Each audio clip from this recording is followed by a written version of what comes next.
때가 참에 하나님이 그 아들을 보내사 여자에게서 나게 하시고 율법 아래에 나게 하신 것은 율법 아래에 있는 자들을 속량하시고 우리로 아들의 명분을 얻게 하려 하십니다. 너희가 아들이므로 하나님이 그 아들의 영을 우리 마음 가운데 보내사 아빠 아버지라 부르게 하셨느니라. 그러므로 우리가 이 이름은 종이 아니요 아들이니 아들이면 하나님을 말미암아 율법을 받으셨으나. 아멘. 기도하겠습니다. 하나님, 오늘도 참으로 연약하고 부족한 자가 오직 주의 은혜로 하나님 말씀을 전합니다. 주님, 그러나 연약하고 부족한 인간이기에 참으로 두려운 마음으로 이 자리에 있사오니 아버지, 이 말씀을 거짓되이 전하지 않을 수 있도록 도와주시옵소서. 부족하게 전하지 않을 수 있도록 도와주시옵소서. 정말 살아계신 하나님의 말씀 있는 그대로 우리의 심령 구수를 쪼개는 말씀을 증거할 수 있도록 인도하여 주시고 성령께서 친히 이 가운데 역사하여 주옵소서. 모든 것 주님께 맡겼고 감사하며 우리 주 예수님의 이름으로 간절히 기도하옵나이다. 리빙스턴 선교사님은 기독교 선교 역사에 있어서 아주 위대한 족적을 남기신 분이죠. 아프리카 선교에 아주 큰 일을 감당하셨던 분입니다. 근데 이분이 이제 선교사를 다 마무리하고 이제 그 생을 마감하셔서 그의 시신이 모국인 영국으로 옮겨져서 웨스트민스터 사원에 이제 안장되게 되었다고 합니다. 워낙 위대한 선교사님이시기 때문에 수많은 군중들이 모여서 그분의 마지막 가시는 길을 이렇게 배웅하였습니다. 너무나도 안타까움에 다들 이렇게 참 위대한 선교사님이 가셨다고 이렇게 안타까워하고 있는데 유독 한 노인이 그 군중들 가까이에 가지도 못하고 후미에 뒤쪽에 홀로 서가지고 그 누구보다도 더 슬퍼하면서 가슴을 치면서 괴로워하며 울고 있었습니다. 그는 다름 아닌 리빙스턴 선교사님의 친구였던 윌리엄이라는 분이었다고 합니다. 그는 리빙스턴 선교사님이 아프리카로 선교를 떠나게 됐을 때 너 미쳤어 라고 말했던 분이라고 합니다. 아프리카로 왜 가니? 거기는 사람이 살 곳이 못돼. 우리 같은 문명인이 그런 지역에 가면 어떻게 살아갈 수 있을 것 같아? 넌 미친 사람이야 라고 말했던 분이라고 합니다. 그런데 인생의 말미에 접어들어 그는 영국에서 큰 부자가 되었지만 이 웨스트민스터 사원에 안장되는 자신의 친구 리빙스턴의 그 뒷모습을 보면서 그렇게 생각했다는 거죠. 나는 비록 부자이지만 그 누구도 내 인생 알아주지 아니하고 그리고 이렇게 인생을 마무리한다면 하나님께서도 내 인생 알아주지 않을 텐데 비록 이 땅에서는 아프리카에서 수고하고 고생하며 애썼지만 나보다 훨씬 힘들고 어렵게 살았지만 리빙스턴 친구여, 자네는 자네의 인생을 하나님께서도 인정해 주시고 사람들도 인정해 주니 얼마나 못되겠나, 내 인생은 얼마나 부끄러운가, 이렇게 친구를 떠나게 됐다고 합니다. 여러분, 우리도 언젠가는 다 주님 품으로 가겠죠? 아니라고 생각하는 분들도 있는 것 같지만 다 가십니다. 아직 철이 안 드셨나봐요. 아직 철이 안 드셔가지고 언제 가는지 모르고 그냥 막 사시는 것 같은데, 여러분 언젠가는 우리도 리빙스턴 선교사님처럼, 그리고 그 윌리엄이라는 친구분도 이미 고인이 되셨겠죠. 네, 그런 분들처럼 우리도 언젠가는 마지막을 맞이하게 됩니다. 그런데 중요한 것은 마지막 순간까지 이 땅에서 다 보내고 나면 누군가가 우리의 인생을 뭐 한다는 거예요? 평가한다는 거죠. 누가 평가하겠어요? 일단은 주변 사람들만 평가를 하겠죠. 이 사람 참 좋은 사람이었다 라든지, 아니면 이 사람 참 나쁜 사람이었다 라든지, 아니면 그냥 특히 좋지도 않고 나쁘지도 않고 그냥 평범하게 살았던 사람이다라고 사람들도, 주변 사람들도 평가를 하겠죠. 그러나 더 중요한 것은 누가 우리를 평가해요? 하나님께서 우리를 평가하신다는 사실입니다. 그래서 우리의 삶은 나의 모든 인생은 누군가가 바라보고 있다라는 그 믿음 가지고 살아가야 되는 줄로 믿으시기를 바랍니다. 네. 제가 한동안 그 여름 사역이 계속되면서 막 십자가 얘기 많이 하고 사명 얘기하고 막 이래가지고 아마 두어 달 동안 여러분들 기도, 몸도 마음도 많이 피곤하셨을 거예요. 피곤하셨죠? 저만 피곤하군요. 굉장히 피곤한데. 그래서 제가 하나님께 그렇게 기도를 했어요. 하나님, 이번 8월 마지막 주 설교는 좀 우리 성도님들을 좀 위로하고 힘을 북돋을 수 있는, 용기를 줄 수 있는 그런 설교를 하고 싶습니다. 하나님, 맨날 십자가 짊어지세요, 죽어야 됩니다, 다 버리세요 막 이러면 피곤해서 어떻게 삽니까? 저도 피곤합니다. 하나님, 좀 위로할 수 있는 그런 말씀을 좀 주세요. 이렇게 기도를 했는데 하나님께서 무엇을 떠올리게 하시냐면, 너희는 하나님의 자녀들이다. 아멘. 이 말씀을 저에게 주셨어요. 사실은 이제 하나님의 자녀라 안 그러고 너는 하나님의 아들이다 이 말씀을 주셨는데, 우리 그 여성분들이 또 이렇게 힘들어하시니까 바꿨어요. 제가 아들이라고 적은 자녀를 다 바꿨습니다. 제가 배려심이 좀 있잖아요. 그래서 또 보니까 여성분들이 더 많은 것 같기도 하고 여성분들의 미모에 또 혹하기 때문에 자신 있으신 분들이 크게 웃으시는 것 같아요. 그래서 제가 하나님의 자녀, 너희는 하나님의 자녀들이라, 아버지의 이름으로 라는 제목으로 말씀을 전하게 됐습니다. 여러분, 예수님께서 독생자 예수님이 정말 하나밖에 없는 하나님의 아들이셨던 그분이 이 땅 위에 인간의 연약한 몸으로 오신 것은 왜 오셨어요? 그렇죠. 모든 믿는 자들로 하여금 구원을 받고 진정한 하나님의 아들, 딸, 자녀가 되게 하시기 위해서 오셨다는 거죠. 오늘 말씀 4절, 5절 말씀 함께 읽어보겠습니다. 함께 읽습니다. 시작. 때가 차면 하나님이 그 아들을 보내사 여자에게서 나게 하시고 율법 아래에 나게 하신 것은 율법 아래에 있는 자들을 성량하시고 우리로 아들의 명분을 얻게 하려 하시니라. 그렇죠. 예수님께서 이 땅에 오신 것은 왜 오셨냐면요, 우리를 속량하고 우리의 죄를 사하고, 죄를 사해야만 뭐를 얻을 수 있어요? 아들의 명분, 하나님의 아들의 명분을 얻을 수 있기 때문에 결론은 뭐예요? 하나님 아들의 명분을 얻게 하려고 주님 오셨다는 거예요. 여기서 아들의 명분에 해당하는 헬라어는요, 휘오데시안이라고 그런 단어로 쓰였다고 합니다. 12월 마지막 때쯤에 단어 시험 한번 볼까 생각 중입니다. 휘오데시안. 이 히오데시안이라는 단어는 어떤 의미를 가지고 있냐면, 양자됨이라는 뜻을 가지고 있어요. 그러니까 양자가 되었다, 양녀가 되었다, 양아들이 되었다는 거예요. 그런 의미를 가지고 있다는 것이죠. 그러니까 여러분, 양자가 되었다는 것은 부모가 되기로 결정한 그 누군가가 어떻게 한 거예요? 나의 아들 될 누군가를 뭐 했다? 선택했다는 거죠. 그렇죠? 나와보니 이 녀석이 나왔어요. 이게 아니고요. 나와보니 얘가 나왔어요. 우리 아기가 나왔어요. 그건 자기가 선택한 게 아니잖아요. 그렇죠? 기쁨이고 감사이기는 하지만, 그래도 내가 그냥 내 10달 배 아파가지고 낳은 아들, 딸은 어때요? 내가 선택한 게 아니라 그냥 선택되어져서 나왔지요. 그러나 양자는 어떻습니까? 양자는 내가 선택한 거예요. 하나님께서 우리를 양자 삼으셨다는 것은 뭐 하셨다는 거예요?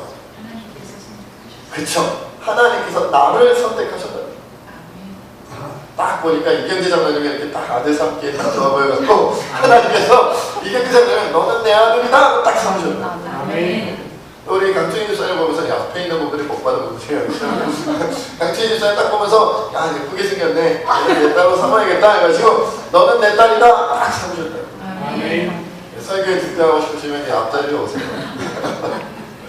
뒷자리에 계시면 뭐 지적할 거 있으면 뒷자리에 계시면 이기영 교수님 아무튼 그렇다는 것이죠. 아들, 딸로 삼으셨다는 거예요. 그래서 우리를 아들 삼기 위해서 대가를 치르셨어요. 어떤 대가요? 돈을 지불하셨나요? 손재섭이라는 아들을, 남자아이를 내가 아들로 삼기 위해서 한 1,000,000원쯤 내야겠다. 그래가지고 고아원에다가 1,000,000원을 딱 주고 말이죠. 손재섭은 내 아들 하고 하나님께서 딱 삼으셨죠. 그죠? 또 부부가 앉아있는 정력사를 내가 내 딸로 삼아야겠다 하고서는, 그죠? 조금 더 이렇게 비싸게 한 1억. 남녀 차별하는 것은 아닙니다. 1억을 딱 주고 돈 주고 이렇게 하나님께서 딱 내 아들로 내 딸로 딱 삼으셨다 그러셨나요? 그럼 어떻게 우리를 아들 삼고 어떻게 우리를 딸 삼으셨어요? 그쵸. 자기 친아들의 피값으로 생명값으로 사셨어요. 작은 아이였는데, 나와는 아무 상관없는 사람이었는데, 이 사람, 이 아이를 내 아들 삼기 위해서, 내 딸 삼기 위해서 내 친아들, 하나님의 친아들 대신 예수 그리스도의 피값과 생명값으로 나를 아들로 딸로 삼아 주셨다. 선택하셨다. 얘를 살릴 수만 있다면, 우리 강산이를 살릴 수만 있다면, 저 못난 아이, 아무튼 비유예요. 저 불쌍한 아이를 살리기 위해서라면, 저 박모세 불쌍한 아이를 살리시기 위해서라면 내가 이 아이를 살려야겠다. 그런데 살리기 위한 방법이 없어. 다른 방법이 없어요. 돈 주고도 살 수 없고, 다른 물건, 금덩어리로도 살 수 없고, 다이아몬드로도 살 수 없어요. 왜요? 부족해. 박모세라는 인간이, 이강선이라는 인간이, 여러분 한 사람 한 사람의 그 값어치가 너무너무 귀해서 다이아몬드로도 살 수 없고, 금덩어리로도 살 수 없고, 억만금을 주고도 살 수 없어. 무엇으로만? 예수 그리스도의 피값, 생명값으로만 받고 있습니다. 자기 친아들을 내어주고 여러분 하나님의 아들로 딸로 삼아 주셨다는 것이죠. 그러니 예수님의 피와 생명은 이 세상에서 가장 고귀하고 값진 희생과 사랑이 아닐 수가 없는 거죠. 예수님 피값보다, 예수님 생명값보다 더 값난 것을 여러분 이 세상에서 찾을 수 있을까요? 천하를 놔준다 해도 예수님과 바꿀 수 없듯이, 여러분을 아들 삼기 위해, 여러분을 딸 삼기 위해 하나님은 천하보다도 더 귀한 자신의 친아들의 생명을 내어주셨다는 것이죠. 그렇게 여러분 그냥 헐값 주고 누굴까요? 이양수 목사를 그죠? 자기 아들 삼기 위해서 한 10원쯤 줄까 보다 이렇게 헐값으로 줬다면, 아들 삼은 다음에도 많은 아들들 중에 그냥 한 사람일 뿐이야. 한 아들일 뿐이야. 많은 내 집에 있는 많은 사람들 중에 한 사람일 뿐이야. 그리고 그렇게 가볍게 여겼을 거예요. 그렇죠? 여러분, 만약에 여러분들이 너무나도 값난 보물이 있어서 전 재산을 털어서 보물 하나를 여러분들이 얻었다면, 너무너무 소중하고 너무나도 필요하고 너무나도 여러분들이 귀해서 값진 보물 하나를 얻기 위해서 여러분의 전 재산을 다 털었다면, 그 보물을 산 다음에 아무데나 집어던지겠어요? 귀한 보물 하나 딱 얻었어요. 전 재산을 다 털었어요. 통장에 있는 거 다 긁고 말이죠. 친구들한테 좀 이렇게 빌리기도 해가지고 비싼 보물을 아무나도 귀하고 아름다운 것을 딱 얻었어요. 그 다음에 방바닥에다 집어던지시나요? 쓰다 보니까 그게 보물이 나와. 청소하다 보니까. 그렇게 하시나요? 안 그렇겠죠. 나의 전부를 다해서 얻어낸 귀한 보물이 있다면 그거 어떻게 하겠어요? 가장 값지고 귀한 것이기에 얼마나 애지중지하면서 귀하고 아끼면서 그렇게 지내시겠어요. 그렇죠? 마찬가지라는 거예요. 여러분 자신이 거울 볼 때는 귀하게 여겨지세요? 저는 좀 귀하게 여겨집니다만 그냥 보통 사람들은 거울을 볼 때마다 어떤 마음이 드냐면, 그냥 평범하다 이렇게 생각해요. 뛰어나지도 않고 크게 모자라지도 않고 그냥 이 세상에 평범하게 살아가는 한 사람일 뿐이지, 그렇게 생각하시는 분들 많을 거예요. 그러나 하나님께서 여러분을 볼 때는 어떨까요? 여러분, 옆 사람 한번 쳐다봐 보세요. 옆 사람. 하필이면 옆에 이 사람이 있나? 이렇게 생각하지 마시고 옆 사람 한번 서로 쳐다보세요. 네. 눈을 바라보시고. 어떻게 보이세요? 귀하게 보이세요? 귀하게 보이세요? 차마 대답들을 못하시는군요. 억지로 대답하시는 게 다 보입니다. 근데 우리 하나님은요, 여러분 보실 때마다 눈물 나실 것 같아요. 한번 생각해 보세요. 내 생명보다 더 귀한 내 아들을 값주고 살려낸 내 아들, 딸. 얼마나 감격스러우시겠어요, 하나님 여러분 볼 때마다. 우리 이하리 기사님 볼 때마다 나의 친아들 예수의 피를 다 내주고 얻은 내 딸이다. 볼 때마다 얼마나 감격이 돼요. 우리 정정한 집사님 와서 우리 환영해 보면서 예수 그리스도의 생명을 내어주고 얻어낸 내 아들이다. 그래, 얼마나 값진 아들이고 값진 딸이겠냐 말이에요. 그래서 오늘 6절, 7절 말씀에 보니까 하나님께서 이렇게 우리에게 고백하고 계세요. 6절, 7절 말씀 함께 읽겠습니다. 시작. 너희가 아들이므로 하나님이 그 아들의 영을 우리 마음 가운데 보내사 아빠 아버지라 부르게 하셨느니라. 그러므로 너희가 이 부르는 종이 아니요 아들이니 아들이면 하나님으로 말미암아 유업을 받을 자니라. 여러분 기도할 때 뭐라고 합니까? 주인님, 물론 주님이라고 부르긴 하지만 주인님 하고 하나님을 부르시나요? 아버지. 아버지. 저는 사실 육신의 아버지께서 생전에 계실 때도 그렇게 막 간절하게 아버지를 불러본 적은 없었는데 조금 엄하시고 무서우셨기 때문에 아버지 하면 좀 무서운 존재였어요. 그래서 아버지 이렇게 못 부르고 아버지 이렇게 약간 주눅들어지고 불렀던 기억이 나요. 마지막 이렇게 병원에서 마지막 가실 때 그때 처음 제대로 불러봤던 것 같아요. 마지막 가시는 길이니까 용기가 나더라고요. 아버지! 아버지 사랑했어요. 아버지 감사해요. 아버지 존경했어요. 그렇게 말씀드리고 하나님 품으로 보내드렸습니다. 마지막이 돼서의 용기가 나더라고요. 근데 하나님께서 나의 아버지, 저희 아버지가 되어주셨다는 사실을 깨닫게 되었을 때 그때부터 저는 하나님께 대하여는 언제나 부르고 싶을 때마다 크게 부릅니다. 아버지! 아플 때도 아버지라 부르고 슬플 때도 아버지라 부르고 먹먹할 때도 아버지라 부르고 답답할 때도 아버지라 부르고 도저히 하루라도 단 한 걸음이라도 나아가지 못하고 하루라도 더 살아갈 용기가 없어지는 그런 위기의 순간, 아픔의 순간, 상처받은 순간에도 그 누구도 부를 길이 없을 때 나의 아버지가 되어주셨다는 그 하나님을 불렀다. 아버지! 나 여기 있다. 친아들 예수님의 피값 주고 산 아들 여기 있다고. 친아들 예수님의 생명값 주고 산 아들 양수가 여기 있다고요. 아버지! 아버지! 지금 아들의 소리를 들으시죠? 아멘. 근데 우리는 그냥 아들이 아니에요. 우리는 하나님으로 말미암아 유업을 받을 상속자다. 아들이한 하나님의 아들이 좀 많잖아요. 모르세요? 여기만 해도 몇 분이에요. 그죠? 남자분도 아니라 이렇게 여자분들도 뭐 아들 취급하면 이게 여기만 해도 몇 분이에요. 세계적으로 보면 역사적으로 얼마나 많겠어요. 그러니까 n분의 1 해가지고 하나님 그냥 여러 아들 가운데 그냥 조그만 한 명, 여러 딸들 가운데 조그만 한 명, 이렇게 생각되어질 때가 있다는 거죠. 그리고 이제 막 교회 다닐 때 보면 신앙도 좋아 보이고 교회에 어떤 역사도 많이 일으키는 그런 분들 보면 야, 저분은 하나님께 큰 아들이겠고 나는 조그만 아들이겠다. 저분은 하나님께 위대한 딸이고 나는 조그만 딸이겠다. 이렇게 생각되잖아요. 그렇죠?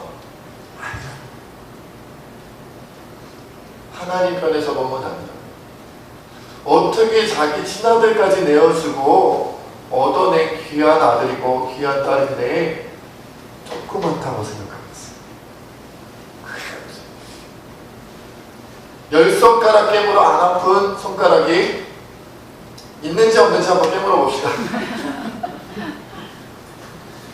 정상적인 사람이라면 다 아픕니다. 그건 뭐예요? 사랑의 크기가 똑같아요. 고귀함의 크기가 똑같다는 거예요. 아끼는 마음의 크기가 똑같다는 거예요. 우리 하나님 앞에는 우리가 보기에 위대해 보이는 사람, 커 보이는 사람이나 우리나 똑같은 딸이다라는 거예요. 그래서 여러분, 우리는요 우리의 과거에 의해서 판단되어지는 존재가 아닙니다. 사단이 와서요 우리를 정죄할 거예요. 하나님이시여, 저 이양수 목사라는 사람이 과거에 어떤 사람인 줄 압니까?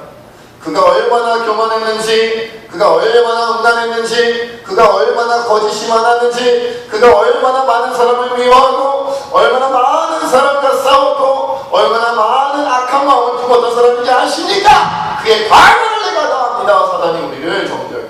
고소할 거예요.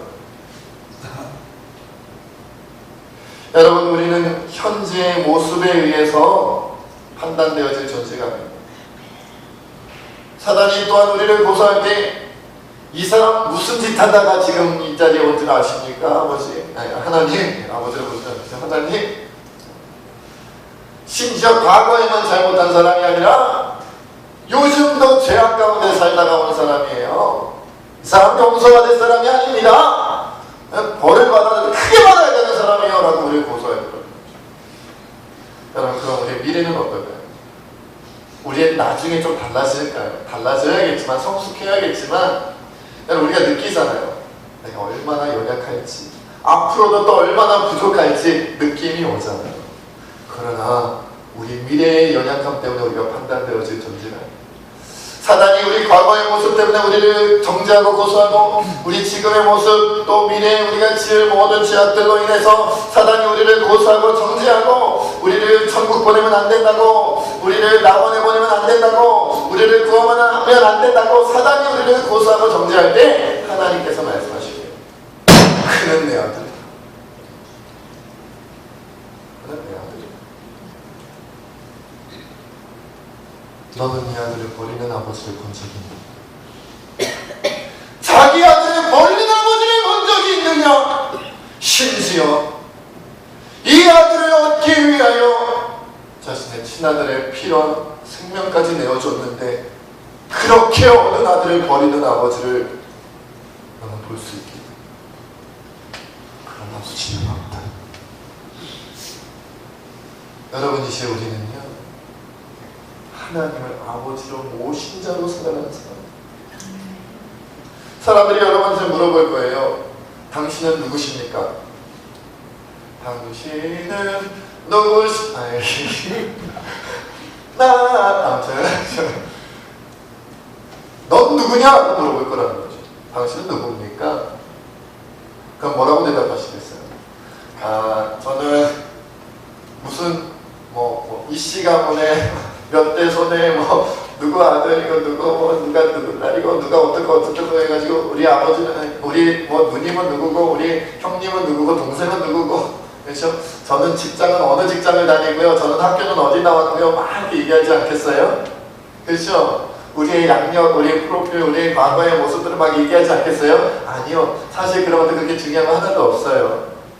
과거에 우리가 살아가고 지금 우리가 살고 있는 모습이 우리의 모든 배경들요, 우리의 모든 주변 여건들이요, 그거 하나도 중요하지 않아요. 한마디면 돼요. 우리 아버지가 하나님이신데요. 그럼 끝나요. 그러세요? 하나님의 아들이시래. 그러면 끝나요. 아니, 하나님의 아들. 하나님의 아들. 여러분, 우리 아들 이하늘이라는 초등학교 5학년 12살짜리 아들이 있습니다. 여러분, 그 아들이 제가 사는 집에 들어올 때 물어보고 들어올까요? 그냥 들어올까요? 아버지, 아들 이하는 오늘 집에 들어가도 되겠습니까? 물어볼까요? 안 물어볼까요? 냉장고에 있는 먹을 거 있으면 물어볼까요? 안 물어볼까요? 아버지, 냉장고에 있는 과자를 넣었습니다. 아버지께서 허락하신다면 제가 50% 정도 뜯어 먹겠습니다. 허락 받아요? 안 받아요? 먹지 말래도 그냥 막 먹어. 그냥 막 집안대로 들어간다. 지난번에 보니까 덥다고요? 옷을 훌러덩 다 벗고 자더라고요. 그냥 조그만한 거 이렇게 달랑달랑 거리면서 이런 얘기하면 안 돼. 이런 얘기하면 안 되는데? 하늘에 이런 얘기 하지 말랬는데. 덥다고 위에도 다 벗더니 나중에 아빠 다 너무 덥다 근데 밑에 속옷까지 쓸고 옷더니 엉덩이를 이렇게 들이밀고 이리 뒹굴고 저리 뒹굴고 이리 뒹굴 때 이렇게 흔들리고 저리 뒹굴 때 저리 흔들리고 그거밖에 하는 거예요. 왜요? 여러분, 우리 아들이 남의 집에 가서 그렇게 벗고 살까요? 네? 택도 없는 소리. 우리 애가 어떤 애인데요? 남의 집에 가서 뭐 하다 그러면요, 그냥 편하게 입고 있으라고 그래서 다 꽁꽁 싸매는 애요. 그냥 단추 끝까지 다 잠그고요. 왜 그러는지 몰라. 남의 집에 간다면 그래. 남의 집에 간다면. 그런데 아버지 집에 오면 그냥 불러도 들어왔다 갔다 컴퓨터도 치마도 켰다 냉장고를 열었다 닫았다 그냥 먹지 말아도 막 그냥 먹고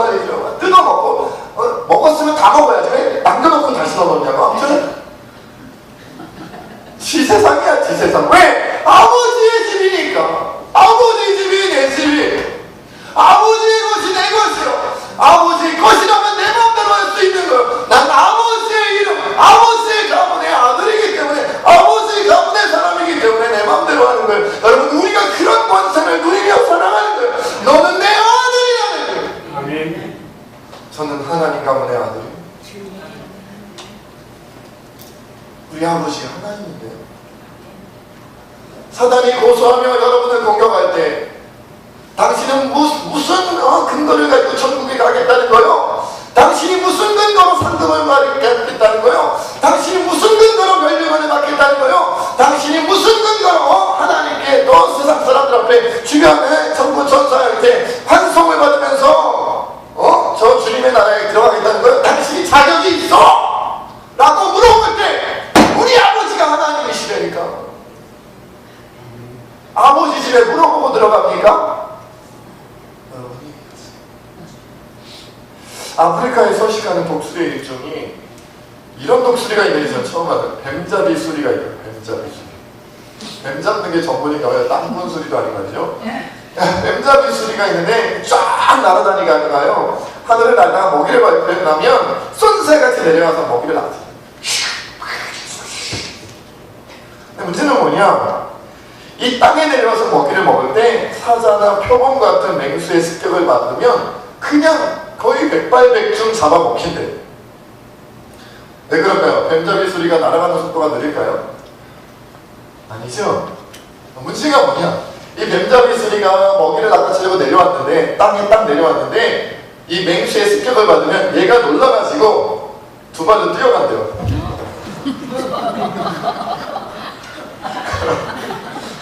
슬픈 얘기예요. 날개가 있는데 뛰어간대요. 두 발로. 그 연약한 두 발로. 독수리가 위험하면 날아가야 되잖아요. 뛰어간대요. 두 발로. 그래서 잡아먹힌대요. 자기가 날개가 있다는 사실을 위험하니까 까먹는 거예요. 너무 위험해요. 우리 아버지가 하나님인데, 우리 아버지가 하나님인데 걱정해요. 우리 아버지가 하나님인데 근심해요. 우리 아버지가 하나님인데 괴로워해요. 우리 아버지가 하나님인데 기도를 안 해요. 이상하죠? 말하면 응답해 주시는데 말을 안 해요. 한마디만 해봐. 네 소원이 뭔데? 뭐를 원해? 아들아, 내가 너 얼마나 사랑하는지 알잖아. 예수님의 피, 예수님의 생명까지 내줬어. 그래도 내 사랑을 확인 못하겠니? 그래도 내 사랑을 못 믿겠니? 제발 한마디만 해봐. 내가 다 들어줄게. 근데 못해요. 왜? 내가 독수리라는 사실을 까먹고 날아갈 수 있다는 사실을 까먹고 뛰어가는 거예요. 기도할 수 있고 주님을 아버지라 부를 수 있다. 하나님을 아버지라 부를 수 있는데 우리가 땡깡이라고 하기 좀 그렇지만 우리가 하나님을 부르짖을 수 있는데 내가 아버지 아들이라는 거. 그래서 십자가 지라 그러면 힘들어요. 사명 감당하라 그러면 힘들어요. 왜 힘들어요? 하나님의 아버지를 까먹었으니까 십자가가 무겁게 느껴집니다. 하나님이 우리 아버지라는 걸 잊어버리니까 사명 감당한다는 게 나 같은 사람은 못한다고 생각하는 거예요.